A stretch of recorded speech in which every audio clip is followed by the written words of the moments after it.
Welcome back. 3 Men in a Boat, Chapter 18.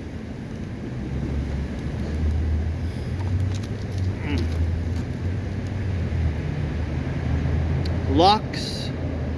George and I are photographed. Wallingford, Dorchester, Abingdon, a family man. A good spot for drowning. A difficult bit of water. And demoralizing effect of river air.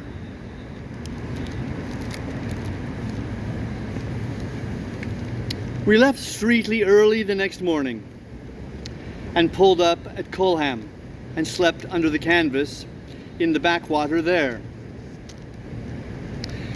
The river is not extraordinarily interesting between Streatley and Wallingford. From Cleve, you get a stretch of 6.5 miles without a lock. I believe this is the longest uninterrupted stretch anywhere above Teddington, and the Oxford Club makes use of it for their trial 8s. But however satisfactory this absence of locks may be to rowing men, it is to be regretted by the mere pleasure seeker. For myself, I am fond of locks. They pleasantly break the monotony of the pull. I like sitting in the boat and slowly rising out of the cool depths up into new reaches and fresh views, or sinking down, as it were, out of the world and then waiting while the gloomy gates creak and the narrow strip of daylight between them widens till the fair, smiling river lies full before you, and you push your little boat out from its brief prison onto the welcoming waters once again. Quite a long sentence with lots of commas. They are picturesque little spots, these locks. The stout old lockkeeper or his cheerful-looking wife or bright-eyed daughter are pleasant folk to have a passing chat with. You meet other boats there and river gossip is exchanged. The Thames would not be the fairyland it is without its flower-decked locks. Talking of locks reminds me of an accident George and I very nearly had one summer's morning at Hampton Court. It was a glorious day and the lock was crowded, and, as is a common practice up the river, a speculative photographer was taking a picture of us all as we lay upon the rising waters. I did not catch what was going on at first, and was therefore extremely surprised at noticing George hurriedly smooth out his trousers, ruffle up his hair, and stick his cap on in a rakish manner at the back of his head. And then, assuming an expression of mingled affability and sadness, sit down in a graceful attitude and try to hide his feet. My first idea was that he had suddenly caught sight of some girl he knew, and I looked about to see who it was. Everybody in the lock seemed to have been suddenly struck wooden. They were all standing or sitting about in the most quaint and curious attitudes I have ever seen off a Japanese fan. All the girls were smiling. Oh, they did look so sweet. And all the fellows were frowning and looking stern and noble. And then at last, the truth flashed across me. And I wondered if I should be in time. Ours was the first boat, and it would be unkind of me to spoil the man's picture, I thought. So I faced round quickly and took up a position in the prow, where I leant with careless grace upon the hitcher, in an attitude suggestive of agility and strength. I arranged my hair with a curl over the forehead and threw an air of tender wistfulness into my expression. mingled with a touch of cynicism. Don't want to be too balanced. Touch of cynicism which I am told suits me. As we stood waiting for the eventful moment, I heard someone behind call out, "Hi! Look at your nose!" I could not turn round to see what was the matter, and whose nose it was that was to be looked at. I stole a side glance at George's nose. It was all right, at all events. There was nothing wrong with it that could be altered. I squinted down at my own, and that seemed all that could be expected also. "Look at your nose, you stupid ass!" came the same voice again, louder. And then another voice cried, "Push your nose out, can't you? You too with the dog!" Neither George nor I dared to turn around. The man's hand was on the cap, and the picture might be taken at any moment. Was it us they were calling to? What was the matter with our noses? Why were they to be pushed out? But now the whole lock started yelling, and a stentorian voice from the back shouted, "Look at your boat, sir, you in the red and black caps! It's your two corpses that will get taken in that photo if you ain't quick."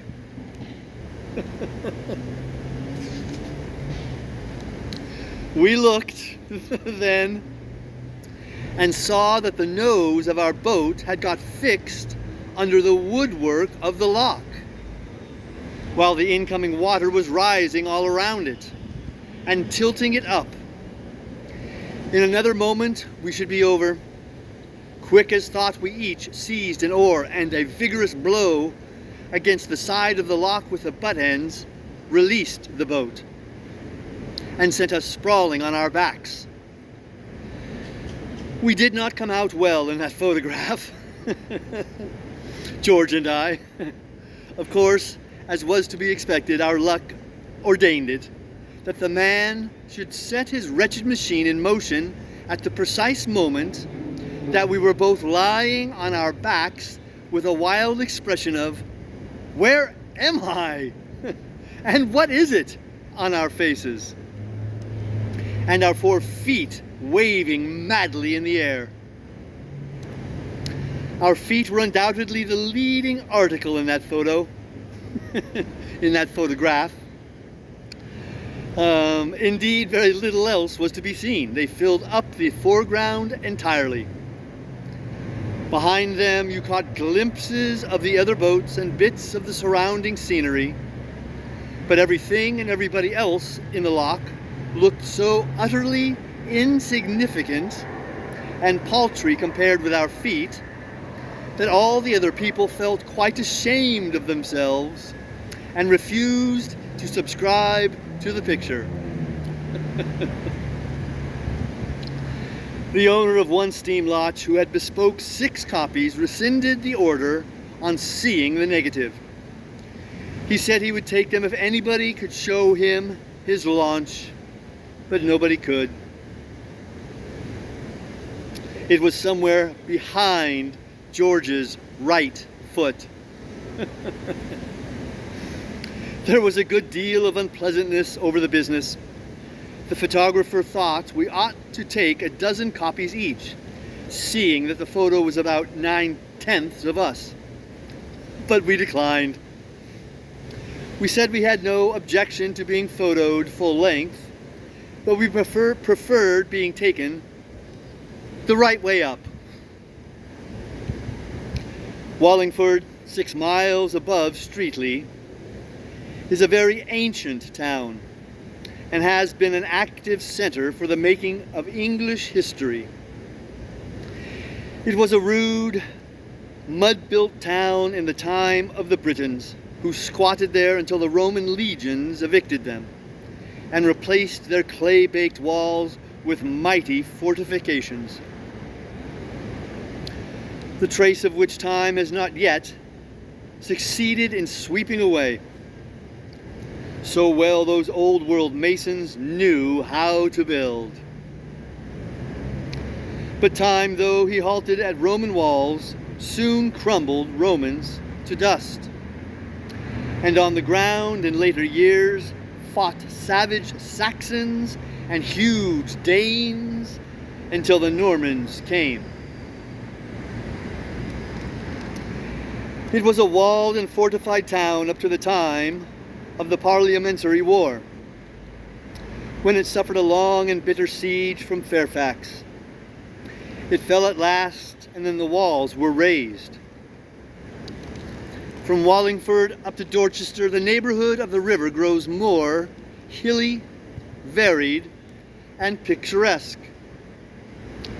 Dorchester stands half a mile from the river. It can be reached by paddling up the Thames if you have a small boat. But the best way is to leave the river at Day's Lock and take a walk across the fields. Dorchester is a delightfully peaceful old place, nestling in stillness and silence and drowsiness. Dorchester, like Wallingford, was a city in ancient British times. It was called Caerdoran, the city of the water. In more recent times, the Romans formed a great camp here, the fortifications surrounding which now seem like low, even hills. In Saxon days, it was the capital of Wessex. It is very old, and it was very strong and great once. Now, it sits aside from the stirring world and nods and dreams. Round Clifton Hampton, itself a wonderfully pretty village, old-fashioned, peaceful and dainty with flowers, the river scenery is rich and beautiful. If you stay the night on land at Clifton, you cannot do better than put up at the Barley Mow. It is, without exception, I should say, the quaintest, most old-world inn up the river. It stands on the right of the bridge, quite away from the village. Its low-pitched gables and thatched roof and latticed windows give it quite a storybook appearance, while inside it is even still more once upon a timeified. It would not be a good place for the heroine of a modern novel to stay at. The heroine of a modern novel is always divinely tall, and she is ever drawing herself up to her full heights. At the Barley Mow, she would bump her head against the ceiling each time she did this. It would also be a bad house for a drunken man to put up at. There are too many surprises in the way of unexpected steps down into this room and up into that. And as for getting upstairs to his bedroom, or ever finding his bed when he got up, either operation would be an utterly impossibility to him. We were up early the next morning, as we wanted to be in Oxford by the afternoon. It is surprising how early one can get up when camping out. One does not yearn for just another 5 minutes, nearly so much. Lying wrapped up in a rug on the boards of a boat with a Gladstone bag for a pillow, as one does in a feather bed. We had finished breakfast and were through Clifton Lock by 8:30. From Clifton to Culham, the river banks are flat, monotonous, and uninteresting. But after you get through Culham Lock, the coldest and deepest lock on the river, the landscape improves. At Abingdon, the river passes by the streets. Abingdon is a typical country town of the smaller order. Quiet, eminently respectable, clean, and desperately dull. It prides itself on being old, but whether it can compare in this respect with Wallingford and Dorchester seems doubtful. A famous abbey stood here once, and within what is left of its sanctified walls, they brew bitter ale nowadays. At St. Nicholas Church at Abingdon, there is a monument to John Blackwell and his wife Jane, who both, after leading a happy married life, died on the very same day, 21st August 1625. And in St. Helen's Church, it is recorded that W. Lee, who died in 1637, had in his lifetime issue from his loins 200, lacking but 3. If you work this out, you will find that Mr. W. Lee's family numbered 197. Mr. W. Lee, 5 times mayor of Abingdon, was no doubt a benefactor to his generation. But I hope there are not many of his kind about in this overcrowded 19th century. From Abingdon to Nunham's Courtenay is a lovely stretch. Nuneham Park is well worth a visit. It can be viewed on Tuesdays and Thursdays. The house contains a fine collection of pictures and curiosities, and the grounds are very beautiful. The pool under Sanford Lasher, just behind the dock, is a very good place to drown yourself in. The undercurrent is terribly strong, and if you once get down into it, you are all right. An obelisk marks the spot where 2 men have already been drowned while bathing there, and the steps of the obelisk are generally used as a diving board by young men who wish to see if the place really is dangerous. Liffley Lock and Mill, a mile before you reach Oxford, is a favorite subject with the river-loving brethren of the brush. The real article, however, is rather disappointing. After the pictures, few things I have noticed come quite up to the pictures of them in this world. We passed through Iffley Lock at about 12:30, and then, having tidied up the boat and made all ready for landing, we set to work on our last mile. Between Iffley and Oxford is the most difficult bit of the river I know. You want to be born on that bit of river to understand it. I have been over it a fairish number of times, but I have never been able to get the hang of it. The man who could row a straight course from Oxford to Iffley ought to be able to live comfortably under one roof with his wife, his mother-in-law, his eldest sister, and the old servant who was in the family when he was a baby. A large crowd. First, the current drives you on to the right bank, and then on to the left. And then it takes you out into the middle, turns you round 3 times, and carries you upstream again. And always ends up by trying to smash you up against a college barge. Of course, as a consequence of this, we got in the way of a good many other boats during the mile, and they in ours, and of course, as a consequence of that, a good deal of bad language occurred. I don't know why it should be, but everybody is always so exceptionally irritable on the river.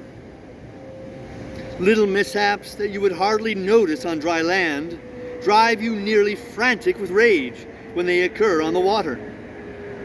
When Harris or George makes an ass of himself on dry land, I smile indulgently.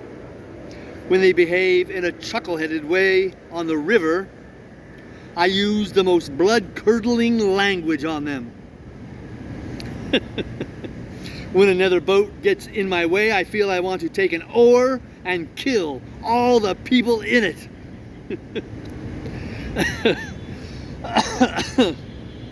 The mildest tempered people, when on land, become violent and bloodthirsty when in a boat.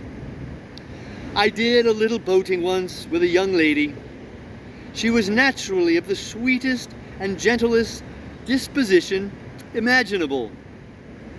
But on the river, it was quite awful to hear her.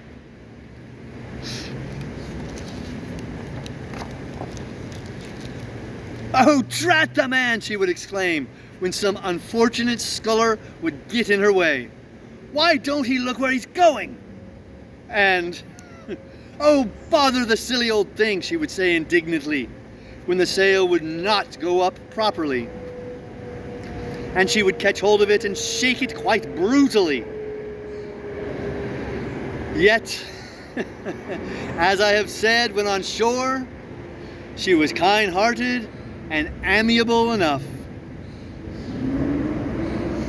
The air of the river has a demoralizing effect upon one's temper, and this it is, I suppose, which causes even bargemen to be sometimes rude to one another and to use language which, no doubt, in their calmer moments, they regret.